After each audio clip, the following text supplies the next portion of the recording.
ज़्यादा है, हिम्मत कुछ ले नहीं रही है। जय श्री सीताराम। आज मकर संक्रांति है और मकर संक्रांति की ढेर सारी शुभकामनाएं। गांव में हम सभी, ये मेरा फर्स्ट ब्लॉग है। इस चैनल पे मैं आज चैनल बनाऊंगी और उसी पे मैं पोस्ट कर रही हूँ। न्यू चैनल है और मेरा फर्स्ट ब्लॉग है। समय हो रहा है 1:10, नहीं 1:15 हो रहा है। ये देखिए घड़ी, ये घड़ी में मेरी फोटो दिखाने की घड़ी नहीं, आपकी फोटो नहीं, घड़ी भी दिखाई। अगर आप भी दिख गए हो तो कौन से बुरे लग रहे हो, आप भी अच्छे हो। और मैं आग ताप रही, बहुत ठंडी, बहुत गलन है। कुछ चीज़ें जैसे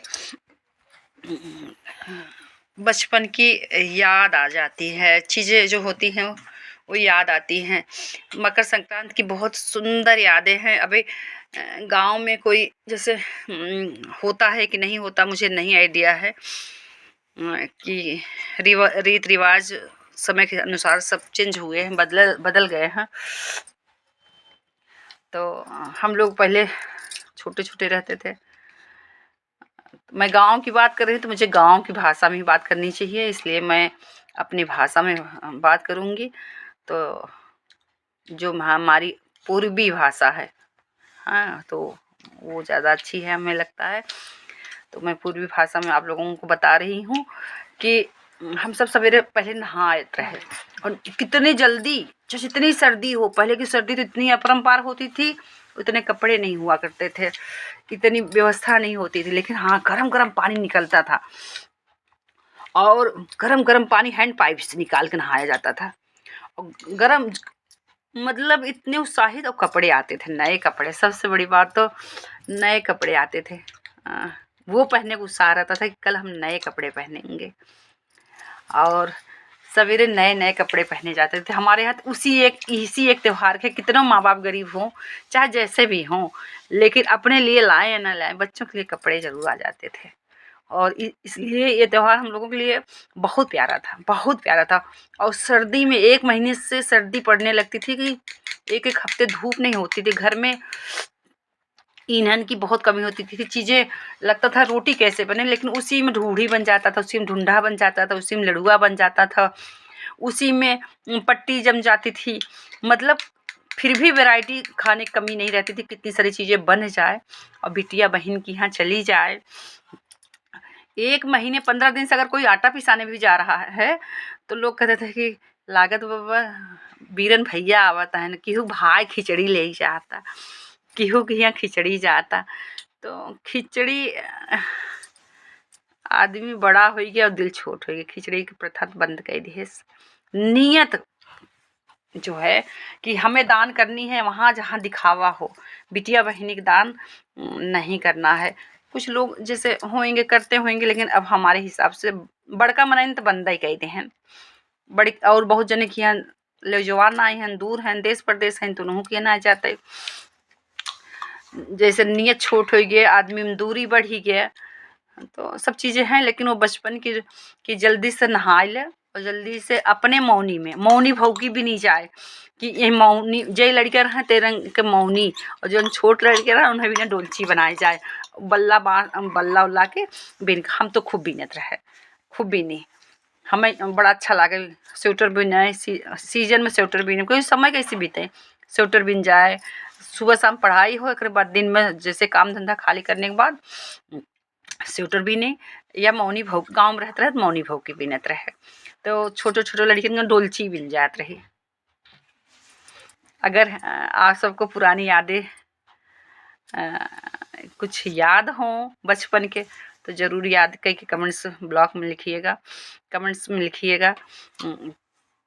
हमारी तो बहुत सुंदर यादें हैं, हम क्या बताएं। अभी तो हम और बता सकते हैं, लेकिन जैसे अंदर से कहीं आज के दिन हम रोना नहीं चाहते कि क्या बताएं हम आपसे। जैसे कैलेंडर आता था, दिसंबर के लास्ट में कैलेंडर आ जाता था मेरे घर, और या तो जनवरी 1 में आ जाता था, 1, 2 तारीख 3 तारीख तक देख लेते थे कि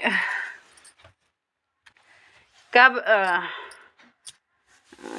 मतलब पिताजी अध्यापक थे तो लगता था कि वो लास्ट छुट्टी में आएंगे। लास्ट की छुट्टी होती थी कि जैसे जनवरी के 14 जनवरी के लास्ट में जो शनिवार पड़ेगा उसी दिन मेरे पिताजी आएंगे। तो मैं कैलेंडर में वो देख लेती थी कि आखिरी शनिवार कब आएगा। 14 के बीच में जनवरी के महीने में 14 जनवरी के बीच पहले कौन सा आखिरी शनिवार होगा जिसमें पिताजी आएंगे, क्योंकि उसमें तब उस टाइम फ़ोन तो होता नहीं रहता, पूछ ले आदमी।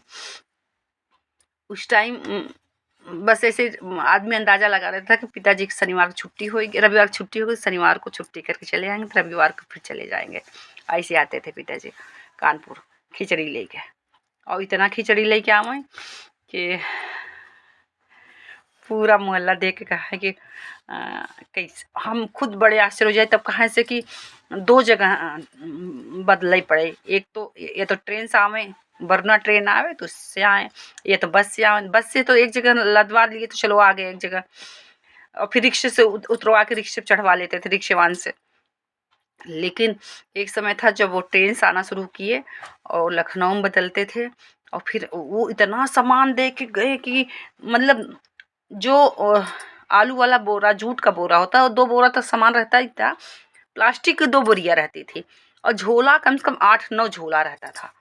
लगता था पूरा घर भर जाता था। लगता था कैसे उतारते थे, कैसे चढ़ते थे, कैसे चढ़ाते थे, कैसे कैसे यहाँ तक पहुँचे।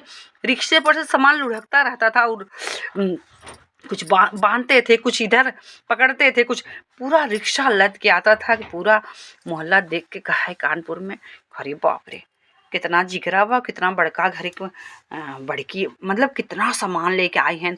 और मेन समझा गन्ने के रसो होए और चना के सागो होए और आलू होए, मटर होए, जौन की कही बाबू आलूया मटरिया दिहूँ होत ह, सस्ती होत ह कानपुर में हमरे, एकर कौनो जरूरत ही ना रहा। सागो मिल जाता कब। अरे बिटिया घरे का कौनो चीज होए, घरे के न्याय स्वाद होए, पहले के खाई देखा, पहले ये देखा। माँ बाप की यादें कभी नहीं जाती।